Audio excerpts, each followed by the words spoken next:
Persiapan matang Timnas hadapi Vietnam. Timnas Indonesia berstatus raja tackle di Piala AFF 2022.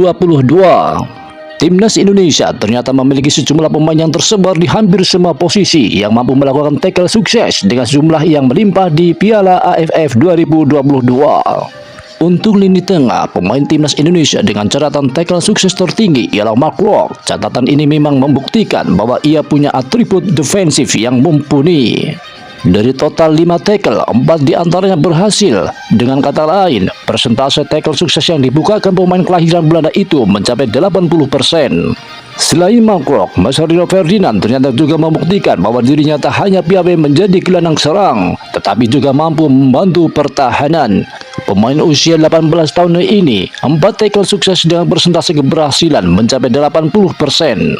Selanjutnya, peran Asnawi Mangku Alam sebagai bek kanan Timnas Indonesia sejauh ini cukup memuaskan. Persentasenya mencapai 62,5%, artinya dari 8 kali tackle, 5 diantaranya adalah berhasil.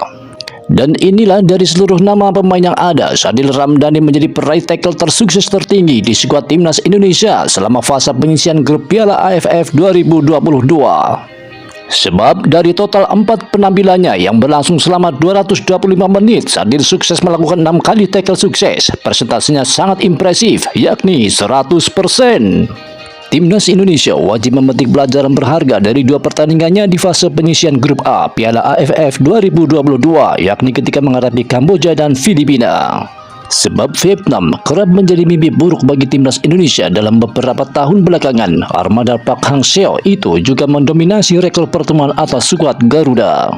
Dalam 4 pertemuan terakhir dengan Vietnam sejak 2016, Timnas Indonesia 2 kali kalah 1-3 dan 0-4, serta 2 kali imbang 2-2 dan 0-0. Pelatih Vietnam, Park Hang-seo, melancarkan perang urat saraf kepada Timnas Indonesia menjelang babak semifinal Piala AFF 2022. Apa yang dikatakan pria asal Korea Selatan itu? Statistik selalu bisa dipecahkan. Sejak saya melatih Vietnam, saya tidak pernah kalah dari Timnas Indonesia, ujar Park Hang-seo, dinukil dari media Vietnam Sing News. Namun Timnas Indonesia akan menyiapkan pembalasan dendam kepada Vietnam di Piala AFF 2022. Tim berjulukan Skuad Garuda itu hanya menginginkan kemenangan. Timnas Indonesia akan menjamu Vietnam dalam babak semifinal leg pertama babak semifinal Piala AFF 2022 di Stadion Utama Gelora Bung Karno, SUGBK, Jakarta Pusat pada Jumat 6 Januari 2023.